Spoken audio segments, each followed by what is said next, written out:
में जैसे कि मैंने बोला अल्टरनेट डे चलेगा अगस्त जुलाई, तो आज अगस्त का डे है दोस्तों, मैं हाइलाइटर ले लेता हूँ। तो 1 अगस्त को दोस्तों नेशनल माउंटेन क्लाइंबिंग डे मनाया जाता है दोस्तों, याद रखिएगा। 4 अगस्त या अगस्त का फर्स्ट संडे फ्रेंडशिप डे मनाया जाता है, और 4 अगस्त को यूएस कोस्ट गार्ड डे मनाया जाता है दोस्तों। हिरोशिमा डे आई थिंक 6 अगस्त को मनाया जाता है। आई थिंक सबको पता होगा हिरोशिमा डे पे क्यों मनाया जाता है। Roohi Ali ji, thank you so much for join us. तो हिरोशिमा डे इसलिए मनाया जाता है क्योंकि दोस्तों जापान ने क्या किया था, सेकेंड वर्ल्ड वॉर में अमेरिका के पर्ल हार्बर पर अटैक कर दिया था। ये सोचे कि अमेरिका को तबाह कर देंगे, लेकिन उल्टा हो गया। अमेरिका को तबाह नहीं कर पाया। अमेरिका ने हिरोशिमा में 6 अगस्त में लिटिल बॉय नाम का एक बम गिरा दिया। यहाँ लिखा नहीं है, एटम बम गिरा दिया, जिससे कि कई सालों तक जापान में जनरेशन आने वाली खराब हुई, कोई लंगड़ा लूला कुछ, मतलब डीएनए चेंज हो गया था लोगों का दोस्तों। हम 8 अगस्त को देखते हैं। Rukhsar, thank you so much for join us. 8 अगस्त को quit India movement Mahatma Gandhi द्वारा बनाया गया दोस्तों। ये 8 अगस्त 1942 को मनाया गया था, quit India movement. It also known as August movement and August Kranti. बहुत बड़ा मूवमेंट था दोस्तों। जब महात्मा गांधी ने चोरी चोरा कांड के बाद इसको वापस लिया था, तब जवाहरलाल नेहरू, सुभाष चंद्र बोस और बहुत सारे लोग दोस्तों बहुत खफा हुए थे उनसे, और उन्होंने कहा था चाहे कुछ भी हो जाए, चाहे कितनी भी मेरी बेइज्जती हो जाए, लेकिन मैं इसको वापस लूंगा, अहिंसा का मैं सपोर्टर हूँ, ये कहकर उन्होंने वापस लिया था। 9 अगस्त को नागासाकी डे मनाया जाता है दोस्तों। नागासाकी डे भी जापान का ही है। जापान पे फैटमैन नाम का बम गिराया था अमेरिका ने, वही पर्ल हार्बर का बदला लेने के लिए। दैट्स वाई हम मनाते हैं नागासाकी डे। तो इंटरनेशनल यूथ डे दोस्तों 2019, ये मैंने आपको पढ़ाया था। तो आप ये मुझे बताइए, मैंने जानबूझ के तरह लिखा नहीं है, इंटरनेशनल यूथ डे कब मनाया जाता है, ये आप लोग मुझे बताएंगे, क्योंकि मेरी ये चौथी क्लास है और आज कोई टेक्निकल इशू नहीं था, तो मेरा मूड सही है। तो 14 अगस्त पे आते हैं दोस्तों हम। 14 अगस्त यौम आज़ादी है, पाकिस्तान का इंडिपेंडेंट डे होता है दोस्तों, याद रखना चाहिए हमको, क्योंकि आ सकता है एग्जाम में। और 15 अगस्त को हमारा नेशनल डे, 15 अगस्त को नेशनल ऑफ मॉर्निंग डे मनाया जाता है दोस्तों, मतलब शोक दिवस मनाया जाता है बांग्लादेश का, क्योंकि वहाँ के जो पहले राष्ट्रपिता हैं, जो वहाँ के मुजीबुर रहमान, उनको पाकिस्तान ने गिरफ्तार कर लिया था बांग्लादेश डिवाइडेशन जब हम करा रहे थे पाकिस्तान से तब। और इन्हीं की बेटी जो है अभी वहाँ की पीएम है, उनका नाम है शेख हसीना, आपको पता होगा। 15 अगस्त 15 अगस्त Saurabh Singh join, thank you Saurabh Singh भाई, ऐसे ज्वाइन, थैंक यू। 15 अगस्त को इंडिपेंडेंस डे होता है हमारा, इस बार हमने 73 इंडिपेंडेंस डे बनाया दोस्तों। 15 अगस्त को यूके दिवस, देखिए victory over Japan. Japan second world war के टाइम बहुत ज्यादा स्ट्रांग था, उसने साउथ एशिया पूरी तरीके से म्यांमार, आपका इंडोनेशिया वगैरह जीत लिया था और इंडिया की तरफ अग्रसर था। सुभाष चंद्र बोस ने की हेल्प मांगी थी, पर अनफॉर्चुनेटली जापान हार गया। अमेरिका ने बम उसके ऊपर गिरा दिया था क्योंकि। तो 19 अगस्त वर्ल्ड ह्यूमैनिटेरियन डे मनाया जाता है दोस्तों। The world humanitarian day full form याद रख लीजिएगा, WSD का, वुमेन ह्यूमैनिटेरियन। जो भी जितनी भी चीजें हो रही ज्यादातर वुमेन्स को लेके हो रही है दोस्तों। Rajendra Singh Rao, thank you so much. Faiz Ali, thank you so much. Pankaj भाई, थैंक यू सो मच। हम आगे बढ़ते हैं दोस्तों, जल्दी से जाया करिए, बहुत सारी चीजें निकल जाती हैं। 19 अगस्त को वर्ल्ड फोटोग्राफी डे मनाया जाता है दोस्तों। 20 अगस्त को वर्ल्ड मॉस्किटो डे मनाया जाता है। मॉस्किटो डे मैंने इसलिए डाला है क्योंकि इससे आपको थोड़ा हिस्ट्री के बारे में पता चल जाएगा, क्योंकि मॉस्किटो डे की रूट, जो बीमारी हो रही थी मलेरिया, उसकी रूट, उसकी कॉज पता की गई थी रोनाल्ड रॉस के द्वारा 1897 में 20 अगस्त को। इसलिए हम मॉस्किटो डे मनाते हैं दोस्तों 20 अगस्त को। 20 अगस्त को ही सद्भावना दिवस मनाते हैं दोस्तों। Sadbhavna Diwas is observed on 20 August every year of commemorate the memory of our late prime minister Rajiv Gandhi, क्योंकि राजीव गांधी की हत्या कर दी गई थी और उनकी याद में उनको श्रद्धांजलि देने के लिए हम सद्भावना दिवस मनाते हैं। तो याद रखिएगा 20 अगस्त को सद्भावना दिवस और 20 अगस्त को मॉस्किटो डे मनाते हैं, क्योंकि रोनाल्ड रॉस ने 1894 में मलेरिया की बीमारी का पता और लगाया तो इलाज हुआ था, ठीक है।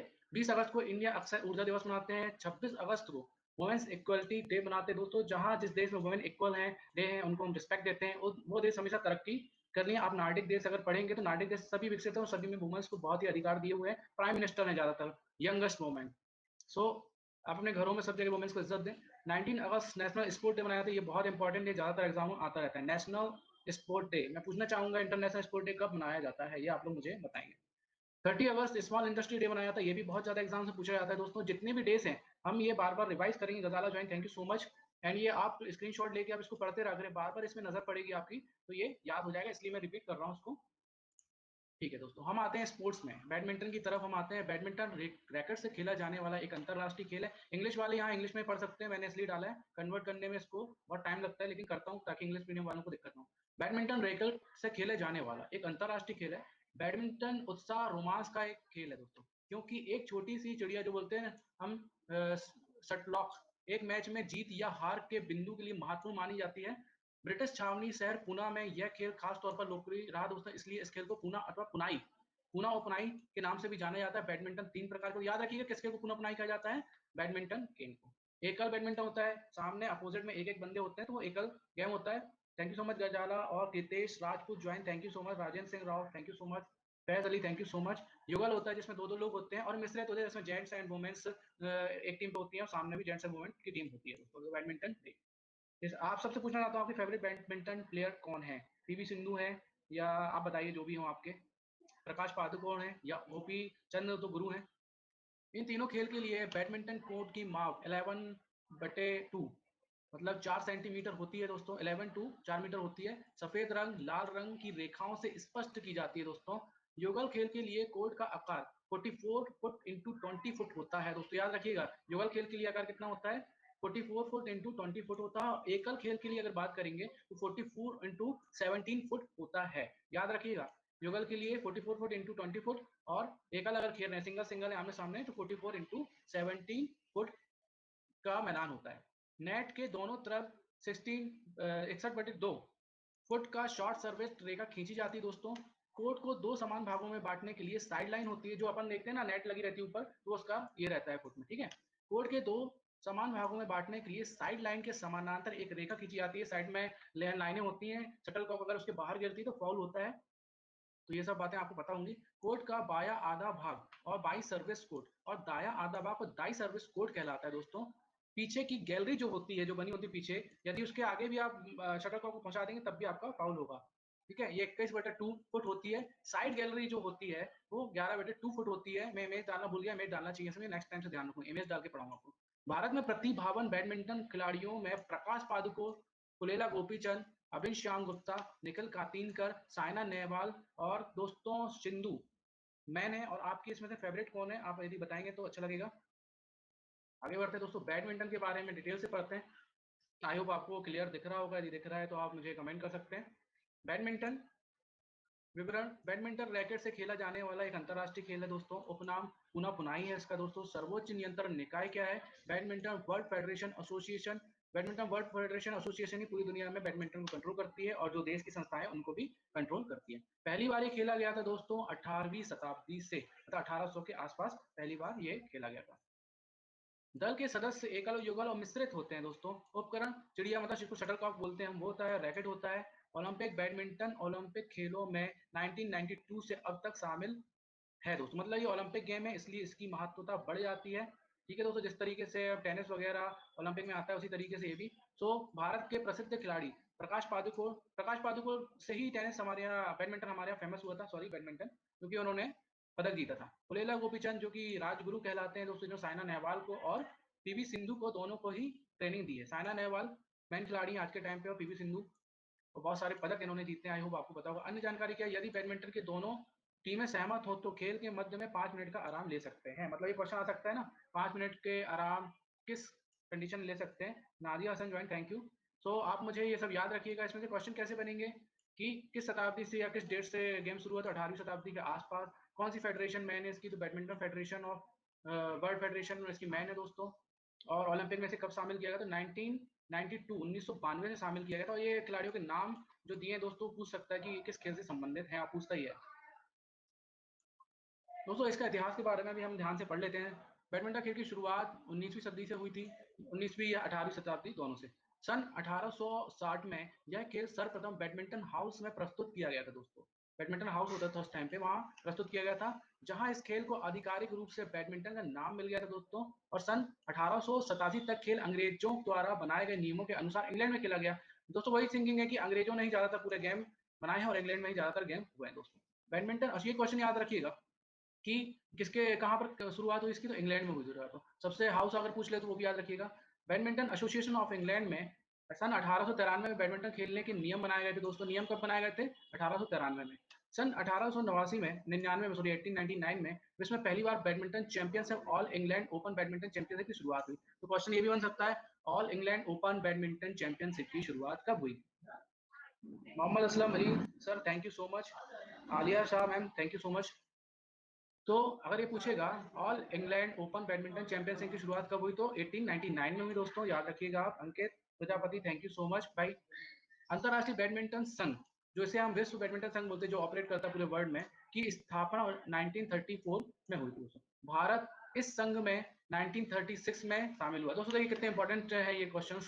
जिससे आपसे पूछ लिया all Indian open badminton championship जो होती है वो उसकी शुरुआत कब हुई थी? 1899 से शुरुआत हुई थी।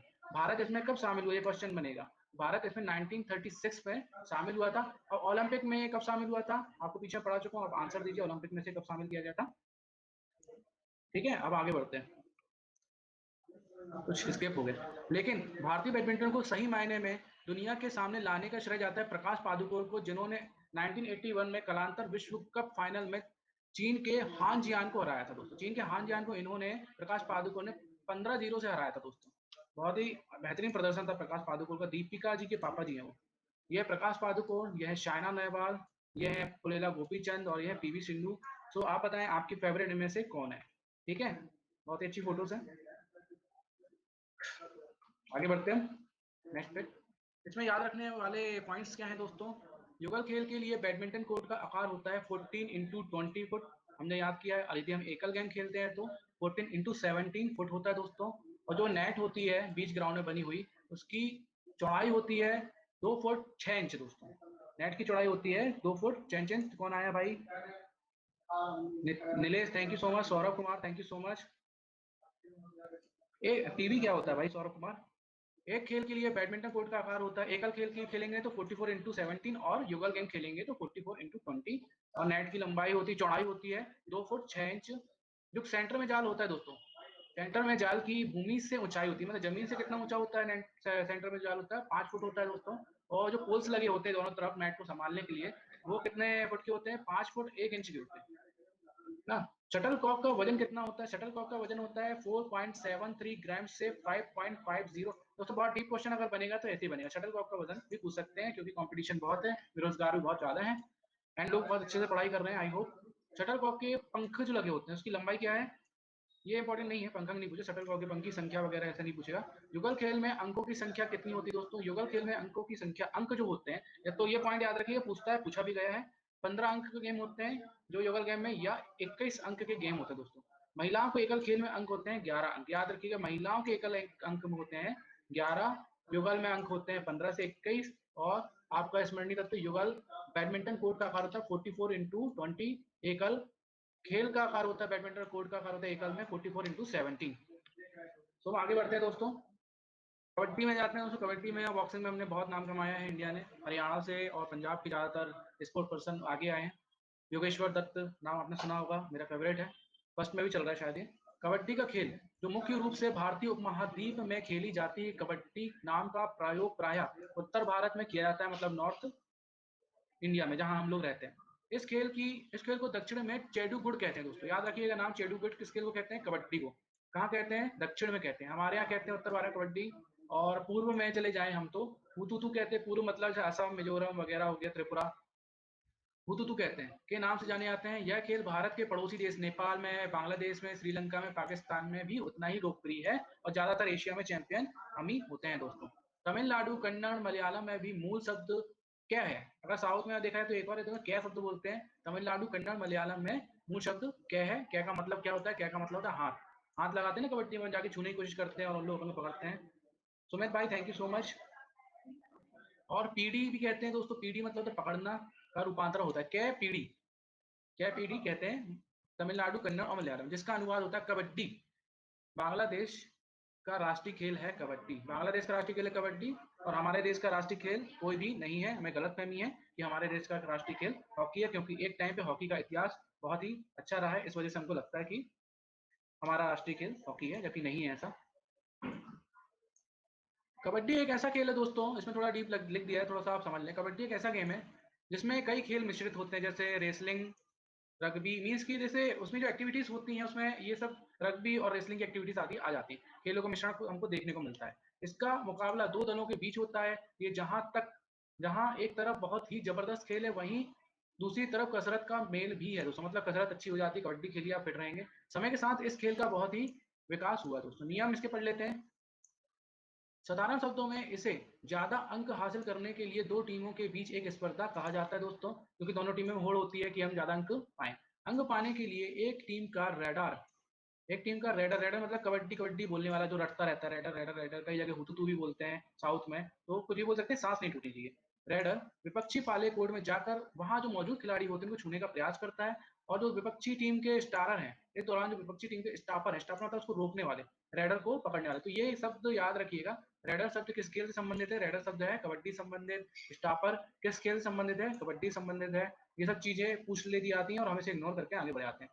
तो स्टापर क्या करता है? अपने पाले पे रेडर को पकड़ने का प्रयास करता है और अगर वह इस प्रयास में सफल हो जाता है तो उनकी टीम को इसके बदले में एक अंक मिल जाता है। और अगर रेडर किसी स्टापर को छू लेगा तो अंक मिल जाएगा, तो उसकी टीम के एक अंक मिल जाता है। स्टापर को उसने छुआ है और उसे नियत मतलब कोर्ट से बाहर जाना पड़ता है दोस्तों, मतलब वो खिलाड़ी आउट हो जाता है। कबड्डी में जिस तरीके से क्रिकेट में बोल जाते हैं, इसी तरीके से ऐसी कंडीशन में कबड्डी में खिलाड़ी बाहर हो जाता है। कबड्डी में 12 खिलाड़ी होते हैं दोस्तों, जिसमें से 7 कोर्ट के अंदर होते हैं और जिसमें से 5 रिजर्व होते हैं, जिसे हम एक्सचेंज कर सकते हैं, जैसे कि फुटबॉल में हम खिलाड़ियों को बदलते हैं।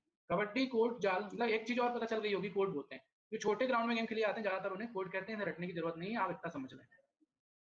तो कोर्ट डॉज बॉल गेम जितना बड़ा होता है दोस्तों, कोर्ट के बीचों बीच एक लाइन खींची जाती है जो इसे 2 हिस्सों में बांटती है। ठीक है दोस्तों, आगे बढ़ते हैं।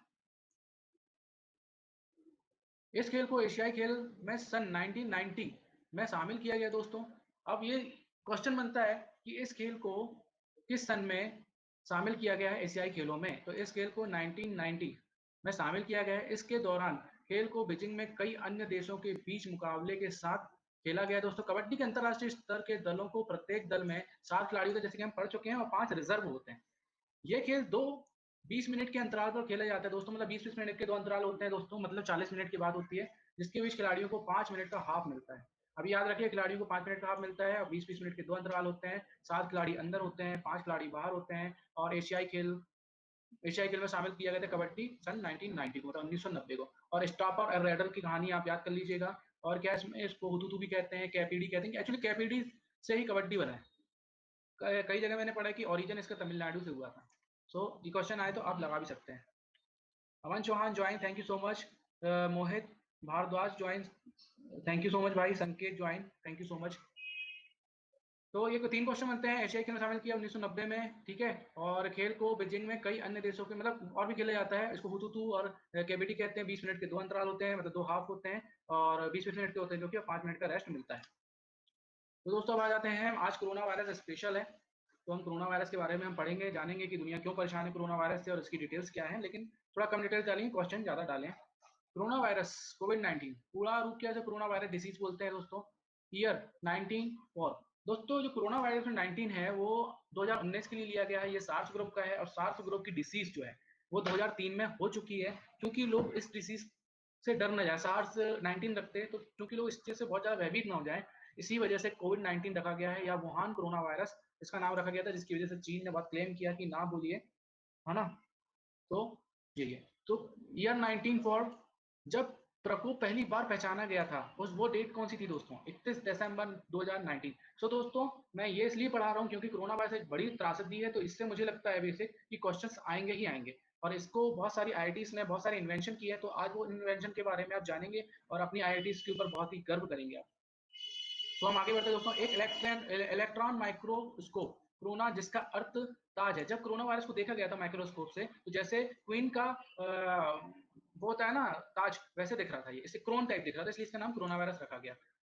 उनके वायरस कणों को मुकुट की तरह देखने के कारण ही इसका नाम कोरोना वायरस रखा गया। और इसमें प्रोटीन होता है दोस्तों, उस प्रोटीन का नाम क्या है? प्रोटूसियंस बोलते हैं दोस्तों, इंग्लिश में लिखा है ये प्रोटूसियंस। तो इसका नाम याद रखिएगा, प्रोनाउंसिएशन थोड़ा टफ है। वायरस मनुष्यों में पहली बार 1960 में हुआ था दोस्तों, 1960 के दशक में। ये सार्स ग्रुप की बात कर रहे हैं, और सार्स ग्रुप 2003 में भी हुआ था, उसकी कैटेगरी में कोरोना वायरस आता है। Ravi ji thank you so much, आपने ज्वाइन किया। Gaurav Rana thank you so much, S करके कोई नाम शो नहीं कर रहा है। Salil Vajpayee join, thank you so much भाई। अब थोड़ा सा हम डिटेल लेते हैं। निम्नलिखित में से कौन सी बीमारी कोरोना वायरस से संबंधित है? दोस्तों देखो, इसको याद रखिएगा, बहुत डीप क्वेश्चन है। ए ऑप्शन है ये, AMERS कोरोना वायरस संबंधित है, और SARS कोव ये भी कोरोना वायरस संबंधित है। ए और बी दोनों इसका आंसर होगा दोस्तों। ये मैं पूछने वाला था आपसे, लेकिन मैंने खुद ही बता दिया। ABC में इसका आंसर कौन सा है? दोनों है। तो इनके फुल फॉर्म क्वेश्चन आ सकता है कि MERC का फुल फॉर्म क्या है, क्योंकि बहुत बड़ी त्रासदी थी, आपसे नहीं बनेगा, एक बार देख लेंगे तो बन जाएगा। तो इसका फुल फॉर्म है मिडिल ईस्ट रेस्पिरेटरी सिंड्रोम, याद रखिएगा। MERC का फुल फॉर्म है Middle East respiratory syndrome. MERC CoV, CoV का मतलब कोविड-19। और SARC कोव का मतलब क्या है? सेवर एक्यूट रेस्पिरेटरी सिंड्रोम नाम है दोस्तों, को का मतलब कोविड-19, इसका नाम याद रखिए सेवर एक्यूट रेस्पिरेटरी सिंड्रोम। ये इंग्लिश में पूरा लिखा है, इंग्लिश वाले इंग्लिश में देख सकते हैं। Vinayak Vinayak join, thank you so much. दोस्तों क्या हुआ था, चीन के बाहर पहले कोरोना वायरस मरीज की मौत जो हुई थी वो फिलीपींस में हुई थी, मतलब चीन में तो पहले ही हुई थी, और जीरो पेशेंट में मैं आपको बताऊंगा जीरो पेशेंट क्या होता है। तो चीन के बाहर एक बात करें, कोरोना वायरस से मरीज की जो मौत हुई थी वो किस देश का था, वो फिलीपींस था। एक बार पूरा पढ़ लेता, चीन के बाहर पहले कोरोना वायरस मरीज की मौत, फिलीपींस ने बताया कि वुहान के एक 44 वर्षीय व्यक्ति जो कि गंभीर निमोनिया से पीड़ित था, उसकी मृत्यु हो गई थी दोस्तों। सबसे पहले तो दोस्तों जो चीन के बाहर मरा था फिलीपींस से था, वो 44 वर्षीय था, वुहान का 1 वर्ष वर्षीय व्यक्ति था। और इसके बारे में बता दूं, ये जो कोरोना वायरस होता है दोस्तों, ये अपने लंग्स को चोक कर देता है।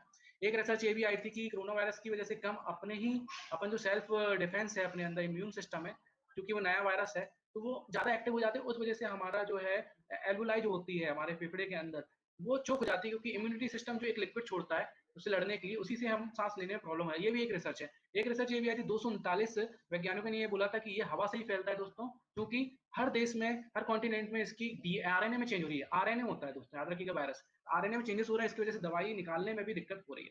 केरल में पहले कोरोना वायरस पॉजिटिव मरीज की पुष्टि हुई थी। अपने जो भारत की बात करें तो केरल में पहले कोरोना वायरस पॉजिटिव मरीज की पुष्टि हुई थी। भारत में दोनों मामले केरल में ही आए थे। सबसे पहले दोस्तों मामले हमारे केरल में आए थे, और दुनिया में चीन के बाहर आदमी खत्म हुआ था 44 साल का फिलीपींस से था। ये सब याद रखिएगा। एंड अपन आज कोरोना वायरस को कंप्लीट करेंगे, और जो भी इनोवेशन है नेक्स्ट क्लास में उसको ज्वाइन करेंगे। कोरोना वायरस ये दिख नहीं रहा, कोरोना वायरस निमोनिया और bronchitis.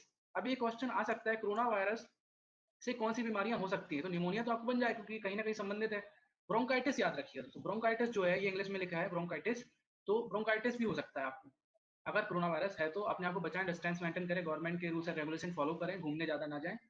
Saver acute respiratory syndrome जो हम फुल फॉर्म पढ़े थे दोस्तों, SARS का 2003 का प्रकोप था। जैसे कि मैंने आपको पहले बताया, 2003 में सार्स को हुआ था दोस्तों प्रकोप। कोरोना वायरस यानी गंभीर तीव्र श्वसन सिंड्रोम से संबंधित कोरोना वायरस के कारण होता है। इसी सार्स कैटेगरी का कोरोना वायरस, इसका नया नाम रख दिया गया। कौन सा अधिनियम खतरनाक महामारी रोगों के प्रसार की बेहतर रोकथाम के लिए प्रदान किया गया था दोस्तों? ये नियम था 1897 का महामारी रोग अधिनियम। अधिनियम की संख्या 3 थी। ये मोस्टली लोग नहीं पढ़ाते हैं, मैं डीप पढ़ा रहा हूँ, क्योंकि कितना भी कठिन पेपर आ जाए, SSC का, रेलवे का, जो भी है, आपसे बनना चाहिए, मैं तो कुछ नहीं छोड़ूंगा भैया।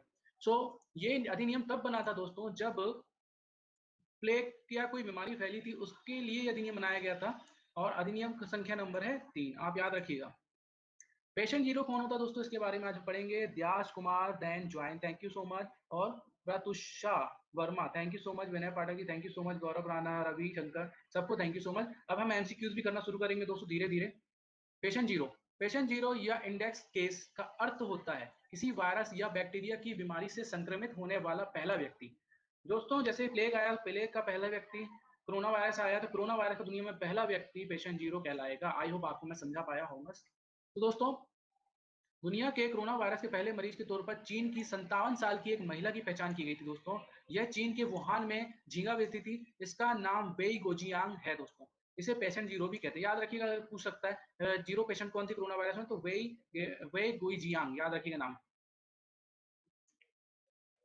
पहले भारतीय निर्मित कोविड-19 परीक्षण किट का नाम क्या है दोस्तों? माइलैब पैथोडेक्स, माइलोपैथो एडेक्स कोविड-19, ये नाम याद रखिए। माइलैब पैथो डिटेक्ट कोविड-19 क्वालिटेटिव PCR किट था दोस्तों, जो पहली भारतीय कोविड-19 परीक्षण किट मिली थी दोस्तों। उस पहली भारतीय कंपनी का नाम बताइए जिसके पास स्वीकृत प्राप्त कोविड-19 परीक्षण किट बनाने और बेचने के लिए अनुमति थी। तो ये माई लैब डिस्कवरी सोल्यूशन पुणे से थी, पुणे की थी दोस्तों माई लैब डिस्कवरी सोल्यूशन, जिसको अनुमति मिली थी किट बनाने की, ठीक है। CSIR-IGIB भारत में किस पेपर टेक्स्ट किट को विकसित किया गया दोस्तों? फेलुदा। CSIR-IGIB भारत किस पेपर टेक्स्ट किट को विकसित किया है? फेलुदा। दोस्तों फेलुदा एक नाटक था, सत्यजीत रे के जासूसी चरित्र से संबंधित था दोस्तों। इसी से प्रेरित होकर CSIR-IGIB ने फेलुदा नाम रखा। अब मैं पूछना चाहूंगा फेलुदा का फुल फॉर्म क्या है, मैं आपको आगे बताऊंगा। आप जब तक अगर पता है आपको तो आप कमेंट करें। Amit Mandal join, Chintu join, thank you so much भाई लोग। CSIR और IGBI का फुल फॉर्म होता है council of scientific and industrial research institute of genomics and integrative biology. ये न्यू दिल्ली में है दोस्तों। इसका फुल फॉर्म याद रखिएगा, आपसे पूछ सकता है council of scientific and industrial research institute of genomic and integrative biology नई दिल्ली में है। और फेलुदा का मैंने आपसे पूछा था, आई होप आपको पता होगा, या नहीं पता होगा तो आप देख लीजिए फेलुदा का फुल फॉर्म क्या होता है। FNCA S9 editor link uniform detection assay इसका फुल फॉर्म है दोस्तों। FNCA S9 editor link uniform detection ऐसे नाम है फेलुदा का फुल फॉर्म, जो कि सत्य के नाम से रखा गया था। CSIR IGIB ने रखा था, याद रखिएगा। CSIR IGIB ने कोविड-19 के तेजी से निदान के लिए नो हाउ के लाइसेंस के लिए किस समूह के साथ समझौता ज्ञापन पर हस्ताक्षर किया था? CSIR-IGIB ने कोविड-19 के लिए टाटा सन्स के साथ समझौता किया था दोस्तों। एक नेसोफेरेंगल स्वैब से कोविड-19 नेसोफेरेंगल जो स्वैब होता है दोस्तों, स्वैब हमारी नाक से या हमारे लार से लिया जाता है। कोविड-19 वायरस के निदान के लिए मानक विधि का नाम बताइए। वास्तविक समय रिवर्स प्रतिलेखन पॉलीमरेज चेन रिएक्शन RRT-PCR इसका नाम है दोस्तों। Real time reverse transcription polymerase chain reaction, इसका फुल फॉर्म भी आप याद रखिएगा। कोविड-19 के इलाज के लिए देश को 2 बड़े अस्पताल बनाने की योजना उड़ीसा ने सबसे पहले लाई थी दोस्तों। जिसे हम गरीब राज्य का दर्जा देते हैं दोस्तों, उड़ीसा, उसने सबसे पहले कोविड-19 के लिए देश में इलाज के लिए अस्पताल बनाया था। फिर दिल्ली ने अभी 1000 बेड के लिए अस्पताल बनाए हैं दोस्तों, बहुत ही सराहनीय है। कोविड-19 के लिए मूल्यांकन टूल लॉन्च करने वाला पहला राज्य कौन सा था दोस्तों? गोवा था। कोविड-19 के लिए मूल्यांकन टूल लॉन्च करने वाला पहला राज्य गोवा था, और गोवा ही ऐसा पहला राज्य था जिसने अपने आप को कोविड-19 से फ्री घोषित किया था, कि मतलब हमारे यहाँ कोविड-19 का एक भी केस नहीं है दोस्तों। कोविड-19 से निपटने के लिए भारत ने किसको 30,000 सर्जिकल मास्क व 15,000 हेड कवर दिए थे दोस्तों? बांग्लादेश की हम हेल्प करते रहते हैं क्योंकि हमारे पड़ोसी संबंध अच्छे बने रहे, इसलिए कोविड-19 के टाइम भारत ने बांग्लादेश को 15,000 हेड कवर दिए थे और मास्क दिए, 30,000 मास्क और 15,000 हेड कवर दिए थे। क्वेश्चन आ सकता है। किस बैंक भारत में कोरोना वायरस के प्रकोप से लड़ने के लिए 2020-2021 के लिए अपने वार्षिक लाभ का 0.25% प्रदान करने की घोषणा की है दोस्तों? SBI ने अपने जो प्रॉफिट से 0.25% कोविड-19 के लिए दान करने के लिए दिए हैं दोस्तों। अब हम क्वेश्चनिंग थोड़ा आएंगे, लेकिन क्वेश्चनिंग में थोड़ा सा डिस्टर्ब हो गया है। ये शो कर रहे हैं इसमें, मैंने पीडीएफ में डाला था, शो नहीं कर रहे थे, लेकिन इसमें कर रहे हैं। हाल ही में टीवीएस ग्रुप और सुंदरम मेडिकल फाउंडेशन ने किस आईआईटी के साथ मिलकर टू सुंदरम वेडाको नामक श्वसन यंत्र बनाया था? श्वसन मतलब सांस लेने के लिए यंत्र बनाया था, आईआईटी मद्रास ने बनाया था, टीवीएस ग्रुप और सुंदरम मेडिकल फाउंडेशन के साथ मिलकर दोस्तों। हाल ही में CSIR, इसका फुल फॉर्म पढ़ा चुका हूँ, फुल फॉर्म अगर बनता हो तो सेंड करिए। CSIR ने किस नाम से नॉन इन्वेंसिव वेंटिलेटर बनाया था दोस्तों? स्वस्थ वायु। CSIR ने स्वस्थ वायु के नाम से नॉन इन्वेंसिव वेंटिलेटर बनाया था दोस्तों, नॉन इन्वेंसिव वेंटिलेटर बनाया था दोस्तों। वीतू थैंक यू भाई, join for Arun Kumar thank you. हाल ही में किस, ये गलती से ये शो होने लगे हैं, क्वेश्चन आंसर मैंने बनाए थे। हाल ही में किस देश ने कोविड-19 के लिए मोनोक्लोनलाइजिंग, इसका नाम बहुत ही टफ है दोस्तों, मोनोक्लोन ल्यूटनाइजिंग, आप पढ़ लीजिएगा, एंटीबायोटिक का निर्माण किया दोस्तों? इजराइल ने बनाया था दोस्तों। ये क्या होता है इसमें दोस्तों? हमारी जो संक्रमित होती हैं कोशिकाएं होती हैं, ये मोनोक्लोनाइजिंग जो भी इसका वायरस का नाम है, ये उस पर चिपक जाता है और उसको खत्म करने का काम करता है। और ये थेरेपी बहुत ही पुरानी है दोस्तों, जिसको इजराइल ने इसके इलाज के लिए ढूंढा है। नाम याद रखिएगा, मोनोक्लोन, मोनो अलग है, क्लोन अलग है, और न्यूट्रलाइजिंग, मोनोक्लोन न्यूट्रलाइजिंग इसका नाम इसलिए पड़ा है दोस्तों, इजराइल ने बनाया है। हाल ही में वर्ष 2020 के लिए मार्क्स वालनबर्ग पुस्तक से हाल ही में किसे सम्मानित किया है दोस्तों? उपरोक्त सभी को सम्मानित किया, याद रखिएगा। मार्क्स वालनबर्ग पुरस्कार से किसे सम्मानित किया गया है? रिचर्ड मावरिंग को करा गया है 2020 में। मार्क्स वालनबर्ग पुरस्कार से जोसेफ जे लैंडबर्ग को सम्मानित किया गया है। निकोलस एस क्रुप्स को सम्मानित किया गया दोस्तों। बीटू भाई thank you so much, Bittu पान थैंक यू सो मच भाई। हाल ही में संयुक्त राष्ट्र ने कमजोर देशों को कोविड-19 राहत देने के लिए कितनी धनराशि के लिए घोषणा की है दोस्तों? 6.7 बिलियन की राशि देने के लिए कोविड-19 के लिए संयुक्त राष्ट्र तथा यूएनए ने घोषणा की है कि हम जो भी कमजोर राष्ट्र हैं उसको हम 6.7 बिलियन रुपए देंगे, और अमेरिका ने इसका विरोध किया था क्योंकि उसको कमजोर देश नहीं आता, उसको नहीं दिया। हाल ही में ICMR ने कोविड-19 टेस्टिंग किट की डिलीवरी के लिए किसके साथ समझौता किया दोस्तों? ICMR ने कोविड-19 टेस्टिंग किट के लिए किसके साथ समझौता किया है? ये मैंने नहीं बताया है, आप बताइए। IIT दिल्ली या DRDO, इन दोनों में से ऑप्शन है, आप मुझे आंसर बताइएगा इसमें, मैं देखूंगा वीडियो के बाद या लास्ट में बताऊंगा आपको इसका आंसर। हाल ही में किस राज्य में स्थित चित्तरंजन लोकोमोटिव वर्क ने एक स्वचालित चिकित्सा ट्रॉली का उद्घाटन किया दोस्तों? पश्चिम बंगाल, वेस्ट बंगाल ने हाल ही में राज्य में स्थित चित्तरंजन लोकोमोटिव वर्कर्स में एक स्वचालित ट्रॉली विकसित की है, ताकि वो ट्रॉली जाए बिना किसी पेशेंट से टच किए वो अपना काम कर सके। पश्चिम बंगाल ने बनाई है। हाल ही में और ये अपने आप स्वतः ही अपने आप को सैनिटाइज कर लेती है। हाल ही में किसने आरोग्य संजीवनी स्वास्थ्य बीमा पॉलिसी लॉन्च की है दोस्तों? एसबीआई जीआई ने लॉन्च की दोस्तों, क्योंकि आरोग्य सेतु संजीवनी में कोविड-19 से जो लोग ग्रसित होंगे उनको शामिल किया जाएगा। दोस्तों आप सबके लिए एक मोटिवेशन थॉट में डालता हूँ। आज फ्रंट में डाला था तो पीछे आ गया, कोई नहीं, अभी दे देता हूँ। एंड दोस्तों मैंने एक कोड भी डाला था, मैं फिर से कोड डाल देता हूँ। रेफरल कोड है मेरा, जिसको ज्वाइन करना है 10% आपको डिस्काउंट मिल जाएगा। तो इसका रेफरल कोड मैं दे देता हूँ आपको, आबिद अली 7293 है। ये मेरा रेफरल कोड आप यूज़ करेंगे तो आपको किसी भी जो आप परचेस करेंगे दोस्तों सब्जेक्ट वगैरह, कोर्स वगैरह, तो आपको डिस्काउंट मिल जाएगा 10%। तो हम थोड़ा सा मोटिवेशन में पढ़ लेते हैं बीच में। बुलंद है तेरे इरादे, हिम्मत भरी तेरी मुस्कान है, तू ही है कल का सूरज, तू ही जग की शान है, हौसले बुलंद रख और हिम्मत जुटाए रखना, ये सिर्फ तेरी मंजिल नहीं बहुत से लोगों का अरमान है। ये आप सबके घर वालों के लिए और जो आपको सपोर्ट करते हैं उनके लिए है, और जो मुझे सपोर्ट कर रहे हैं उन सब के लिए है, मेरे अपनों के लिए है। ठीक है, थैंक यू सो मच। हम आगे बढ़ते हैं और ये क्वेश्चन पढ़ा, और दोस्तों ये सब आगे पीछे हो गया है, मैंने क्वेश्चन दिया नहीं था। Really thank you so much. Current affair and GA की क्लासेस है, ये 30 डे कोर्स है भाई आबिद अली सर। ये रेफरल कोड है दोस्तों, मैं यही बता रहा था, आबिद अली 7293, आप इसको डालें और डिस्काउंट लें। हाल ही में किस कंपनी ने लोगों को दूरी बनाए रखने से मदद करने के लिए सॉर्डर नाम, याद रखिएगा सॉर्डर नाम से एक नया एप्लीकेशन लॉन्च किया दोस्तों? गूगल ने सॉर्डर नाम का एप्लीकेशन बनाया है। ये क्यों बनाया है दोस्तों, ये हम पढ़ेंगे आगे। हाल ही में किस विश्वविद्यालय ने ऑक्सीजन ओ नामक श्वसन यंत्र बनाया है? लवली प्रोफेशनल यूनिवर्सिटी ने दोस्तों हाल ही में ऑक्सीजन ओ नाम से एक श्वसन यंत्र तंत्र, मतलब जो होता है वेंटिलेटर जिसमें हम ऑक्सीजन ले सकें, वो बनाया है लवली यूनिवर्सिटी ने। अब ये बताइए, लवली यूनिवर्सिटी का हिस्ट्री से बहुत ही गहन संबंध है, तो आप ये बताइए कि लवली यूनिवर्सिटी कहाँ पर है, और गूगल ने सॉडल नाम का एप्लीकेशन क्यों बनाया है? ये दोनों क्वेश्चन आपके लिए हैं। हाल ही में बिहाइंड द मास्क कोविड 19 नामक पुस्तक किसने लिखी थी दोस्तों? बिहाइंड द मास्क कोविड 19, ये नाम रखिए, याद रखिए, बिहाइंड द मास्क कोविड 19 पुस्तक लिखी है मोहम्मद अब्दुल मन्नान ने। नाम याद रखिएगा, ये पुस्तक बहुत ही इंपॉर्टेंट है दोस्तों। Behind the mask COVID 19 Mohammad Abdul Annan ने इसको लिखा है। हाल ही में द एकोन ईका बुक, नाम याद रखिए, द एका बुक नामक पुस्तक किसने लिखी दोस्तों? ईका बुक नामक पुस्तक लिखी लेखिका जेके रोलिंग ने लिखी है।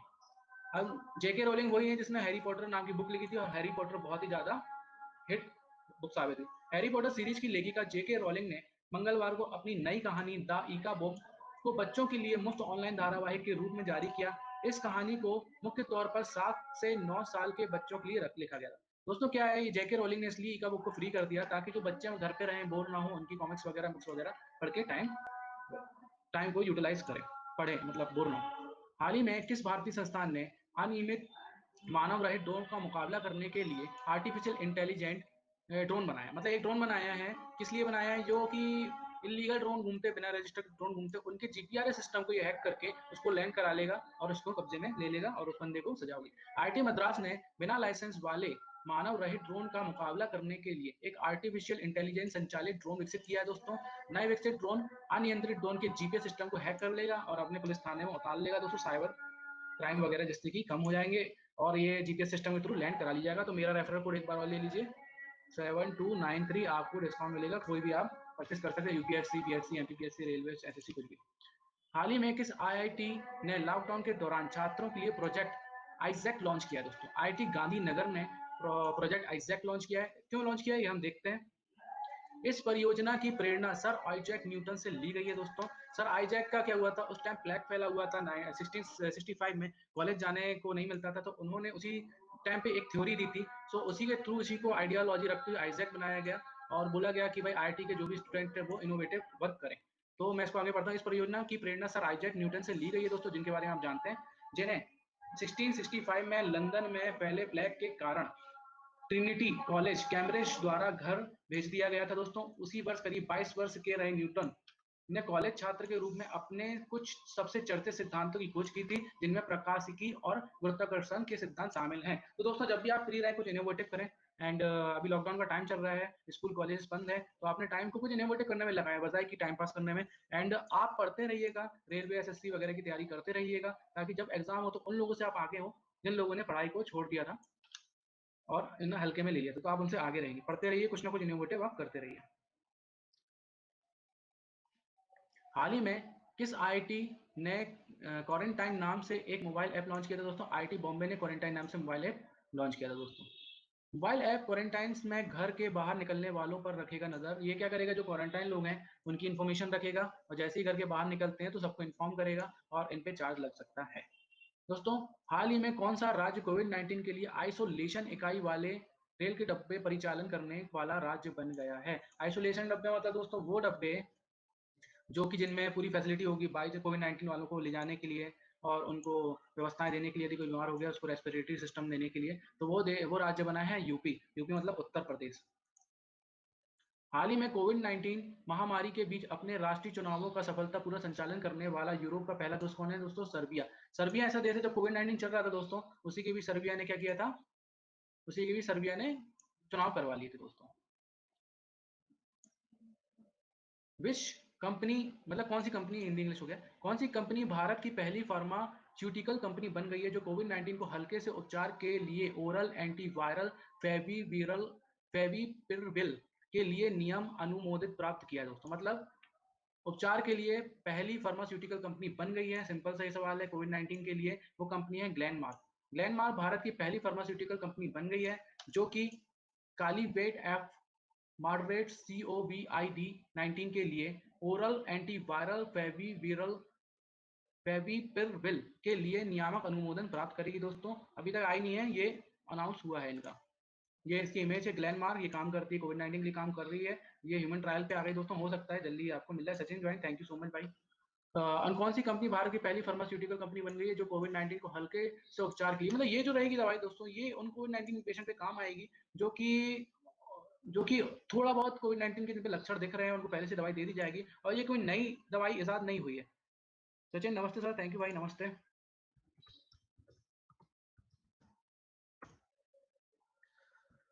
ये कोई नई दवाई नहीं है, ये पुराना फार्मूला है जो कि अभी यूज़ किया जा रहा है। एक्चुअली इस फार्मूले को कई पेशेंट पे यूज़ करके देखा गया था, इसलिए ये मार्केट पे आ गई थी। ये कोविड-19 कोई नई इजाद फार्मूला नहीं है। इस फार्मूले को यूज़ किया गया और इसके अच्छे रिजल्ट मिले, तो शुरुआती कोविड-19 के पेशेंट पे जल्दी यूज़ करेंगे तो इसका असर दिखेगा। ये इसकी रिसर्च थी। हाँ, तो हम कहाँ थे? जो हल्के उपचार के लिए ओरल एंटीवायरल फेविपिराविर के लिए नियामक अनुमोदन प्राप्त करती है। ग्लेनमार्क भारत की पहली फार्मास्यूटिकल कंपनी बन गई है जो कालीवेट ऑफ मॉडरेट COVID 19 के लिए ओरल एंटीवायरल फेविपिराविर के लिए नियामक अनुमोदन प्राप्त करती है दोस्तों। आगे बढ़ते हैं। हाल ही में कोविड-19 महामारी के बीच अपने राष्ट्रीय चुनाव का सफलतापूर्वक संचालन करने वाला यूरोप का पहला देश कौन सा बन गया? सर्बिया। हम पढ़ चुके, दोबारा आगे शायद। हाल ही में आईआईटी के छात्रों ने कोविड-19 संकट में हवाई यात्रा को आसान बनाने के लिए, आईआईटी के छात्र हवाई यात्रा को आसान बनाने के लिए फ्लीजी नामक मोबाइल ऐप लॉन्च किया। मतलब फ्लीजी ऐप लॉन्च किया है वो आईआईटी गुवाहाटी के स्टूडेंट्स ने इनोवेशन किया है कि आप कोविड-19 की यात्रा कर सकते हैं उनके ऐप के और उनके मोबाइल ऐप के थ्रू। ऐसे बहुत से इनोवेशन हुए दोस्तों। बफरिंग हो रही है।